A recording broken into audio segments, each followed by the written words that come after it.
જે તો આપણે નાની ગોદડી બનાવવાની છે એને સફેદ કાપડમાં લાલ ને લીલી કાની બોર્ડર ચડાવી દીધી છે. હવે આપણે ઉપર ડનલોક પાથરી દીધો છે.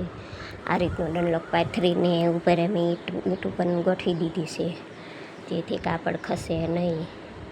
ને આ રીતની ગોદડી પાથરવાની છે. આ જે ડનલોક મળી રહેશે આપણે ગામમાં આ રીતનું હરખું કાપડ પાથરીને ઉપર ઈંટ ઉપર મેકવી પડે છે જેથી લુગડું આઘું પાછું ખસે નહીં. ઈંટુને પાણા અમે ગોઠવીને ડનલોક પણ પાથરી દીધું છે. હવે ડનલોકને આપણે કાતરથી કાપી નાખશું. વધારાનું જે બહાર નીકળ્યું હોય એને કાપી નાખવાનું છે. તમે હાથથી પણ તોડી શકો. આ રીતનું ડનલોકને અમે કાપી નાખ્યું. વધારાનું બધું ડનલોક કાપી નાખવાનું છે. ડનલોક કપાઈ જાય પછી જ્યાં ખાલા હોય આ રીતનું તોડેલું ડનલોક હોય એ બધું પાથરી દીધું છે. અને હરખા ભાગે બીજા ડનલોક પાથરીને ઉપર કાપડ પાથરી દીધું છે બીજું. અને પછી લીલી કાની જે નીચેના કાપડને મૂકી હોય એને આ રીતની વાળીને ટેભા લઈ લેવાના છે.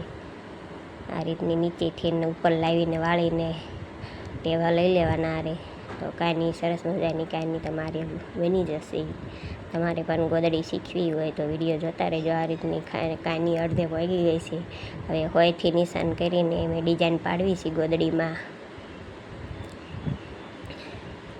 હોયથી નિશાન કરી નાખવાના અને આ રીતની ડિઝાઇન પાડતું જવાનું ગોદડીમાં. તમારે જેવી ડિઝાઇન પાડવી હોય તેવી ડિઝાઇન તમે ચોકના નિશાન કરીને પણ પાડી શકો છો. અમે હાથથી જ ડિઝાઇન પાડી દઈએ છીએ. આ રીતની ડિઝાઇન પાડતા જેવી પછી દોરેથી ટેબા લઈ લો ને આખી ગોદડીમાં ડિઝાઇન પડી ગઈ છે અને આપણી ગોદડી તૈયાર થઈ ગઈ છે. તમારે પણ ગોદડી બનાવી હોય તો અમારા વિડીયો જોતા રહેજો.